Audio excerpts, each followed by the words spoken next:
მართლა.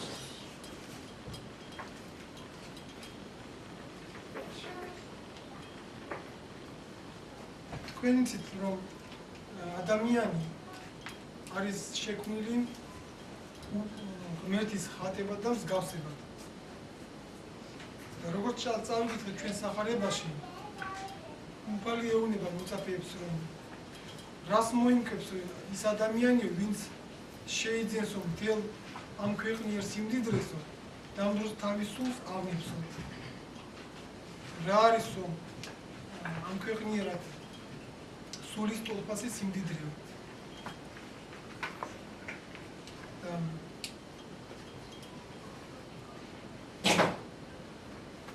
ყოველთვის ქრისტიანი ადამიანი უფიქრდება თავის ცხოვრებას, თავის ნაბიჯებს, რომ თავის სული აცხოვნოს და მოიპოვოს სათასასუფლებელი. ასე იყო ადრეც, ასევე უნდა იყოს ეხლაც, ყოველი ქრისტიანისთვის. იყო ერთი ბერი ესეთი, მესამე საუკუნეში ეგვიპტეში მოღვაწეობდა ანტონი დიდი. იგი იყო ერთ-ერთი დამფუძნებელი ბერობისა.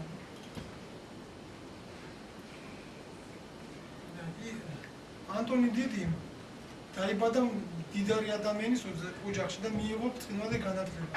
მაგრამ მიუხედავად ამისა, რომ ამ ქვეყნიერად მას დიდი წარჩინებული ცხოვრება ჰქონდა, მან ირჩია უფლის გზა. იგი გამიდა უდაბნოში და დაიწყო ერული მოღვაწეობა. მას ძალიან დიდი განსაცდელი მოევლინა იქ უდაბნოში. როცა ეშმაკმა იგი ისე სცემა, რომ ცოცხალმკვდარი დააგდო. მის მეგობრებს ეგონათ, რომ იგი უკვე გარდაცვლილი იყო და აპირებდნენ მის დამარხვას. მაგრამ უფალი გამოეცხადა წმინდა ანტონს და ანტონმა კითხა: უფალო, როცა მე მკლავდენო, სად იყავი შენ? რატომ იმატოვეო? მე ყოველთვის შენთან ვიყავიო. უბრალოდ ველოდებოდი, როდის დაიწყები შენ ბრძოლასო და გწდიდიო შენ სიყვარულზე, რწმენაზე და ერთგულებაზეო. აციო, თუ ჩემთან იქნები ყოველთვისო და მეც შენთან ვიქნები ყოველთვისო. და მართლაც იგი წამოდგა და შემდგომ დიდხანს მრავალი წელი უფალს მიუძღვნა თავის ლოცვით და დიდი მოღვაწეობით. მან 105 წელი იცხოვრა და ამ წლების მანძილზე ადიდებდა უფალს და იმსახურებოდა მას. მე აქ ვახსენე უფლის გზა. რას ნიშნავს უფლის გზა? უფლის გზა არის ჩვენი წინაპრების გზა. ჩვენმა წინაპრებმა მოგვიტანეს აქამდე ჩვენი ქართველობა, ჩვენი სამშობლო. ეს მძიმე ჯვარი არის და პატიოსანი ჯვარი არის.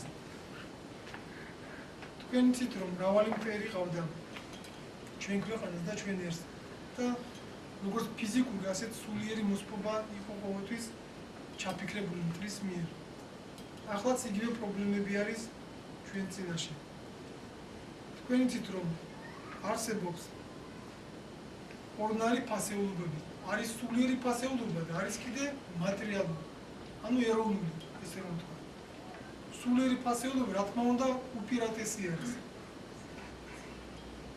უფრო ეროვნულზე და იგი მოიცავს სულიერ, ანუ ეკლესიურ ცხოვრებას.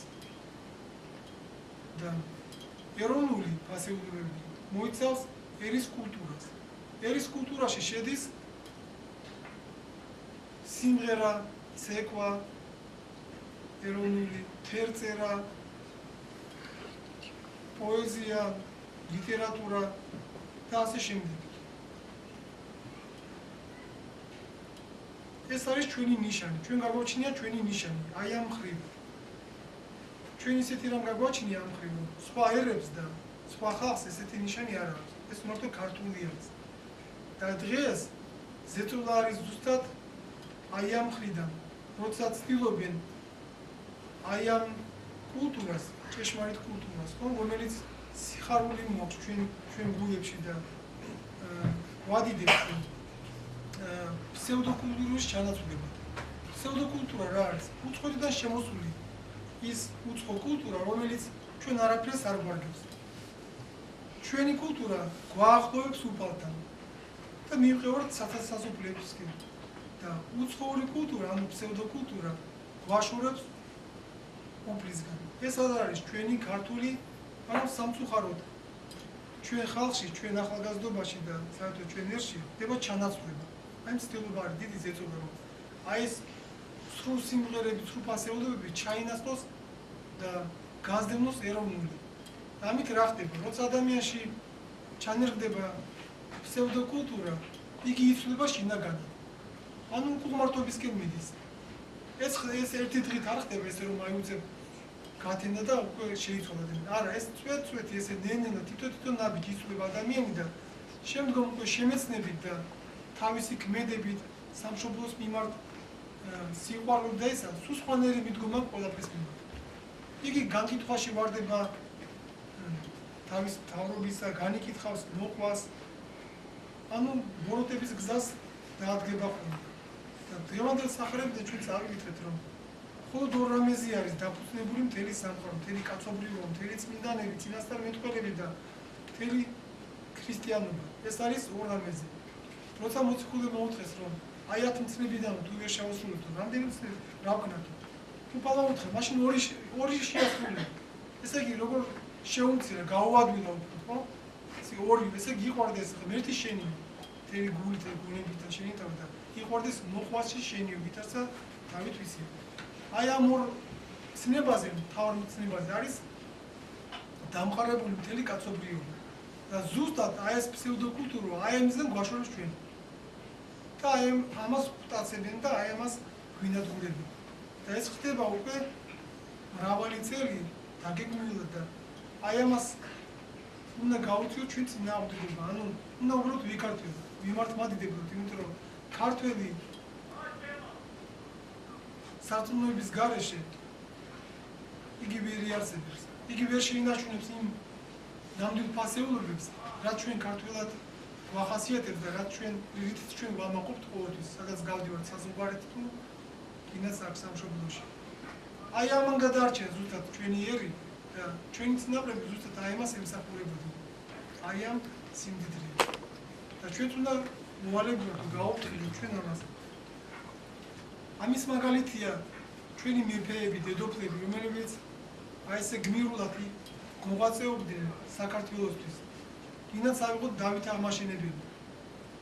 ის ადამიანი, ვინც ყოველი ქართველისთვის არის საქართველოს მთლიანობის სიმბოლო. იგი მართლაც დიდი მეფე იყო ყოველ ჩვენთაგანისთვის და რამხელა სიმდაბლეა, რამხელა სიყვარულია სამშობლოს მიმართ, უფლის მიმართ, რომ მან ბრძანა, რომ მე რომ გარდავიცვლებიო, აი შესასვლელში, კარიბჭეში დამძალეთ მე. ყოველმა ადამიანმა დამაბიჯოს მეო და ესე გადამიაროს. რომელ ერს აყავს ესეთი მეფე, რომელმაც აი ესეთი სიმდაბლე გამოეჩინა. ყველა საუბრეს დიდი მავზოლეუმები და დიდი იმებში დაგზავნეს. აი ესე მარტივად უბრალოდ დაიგზალა ეს ადამიანი. რამხელა სიყვარული. აი ეს არის ჩვენი მაგალითი. აი ეს უნდა მოღვაწეობდეთ ჩვენც. და ის სხვა კიდე მინდა. რომ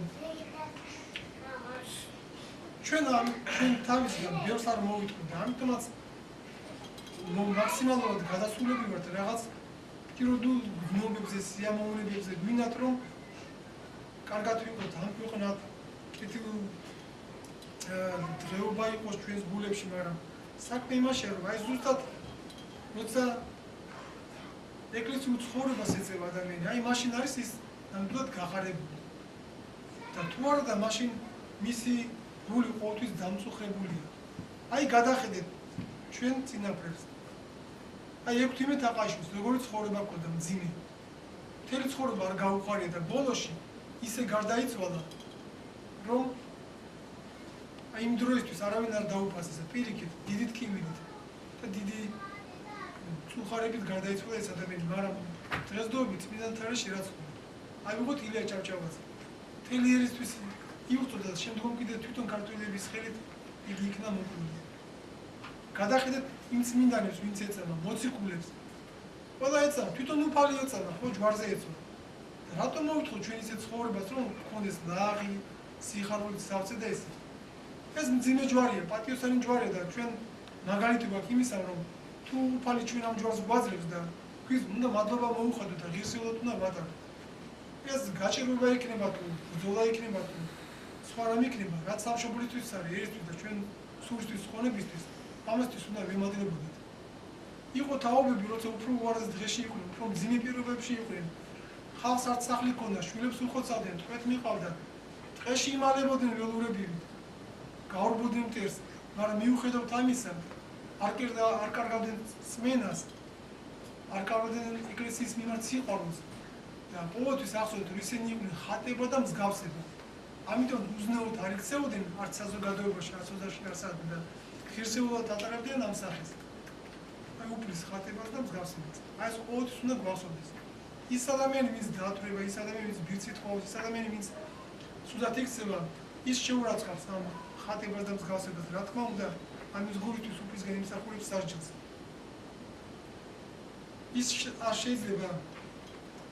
შეიძლება იმ ადამიანს უწოდოთ უფლის შვილად, რადგან იგი არ იცავს იმის მძნებებს. და ჩვენ რომ შევდოთ ესე ცხოვრება, უნდა რა თქმა უნდა ეკლესიაში ვიაროთ, უნდა ყავდეს მოძღვარი, უნდა მონაწილეობდეთ იმ საიდუმლოებებში, რაც ეკლესიაში არის დაწესებული და უნდა ვემსახურებოდეთ უფალს. და პირველ რიგში ჩვენ შვილებს უნდა უძიდდეთ ღმერთს, რომ მათ აი ჩვენი შეცდომები და ჩვენი სისუსტეები არ გადაედოთ და პირიქით იყვნენ ძლიერები ჩვენზე და უფრო მეტი სარგებლობა მოუტანენ თავის თავს, სამშობლოს და იმსახურონ თავისი ცხოვრებით უფალს. მხოლოდ ეს არის ჩვენი გადარჩენა, ამაში არის ჩვენი გაბრწყინება, მეტმა დავუწყოთ და გაგაძლიეროთ წმინდანში და დღევანდელი მსახურების ხმადრით გაძლიერებული ვიყავით სიყვარულში, წმინდანში და იმაში. აი ეს სამი რამე ჭირდება. Thank you.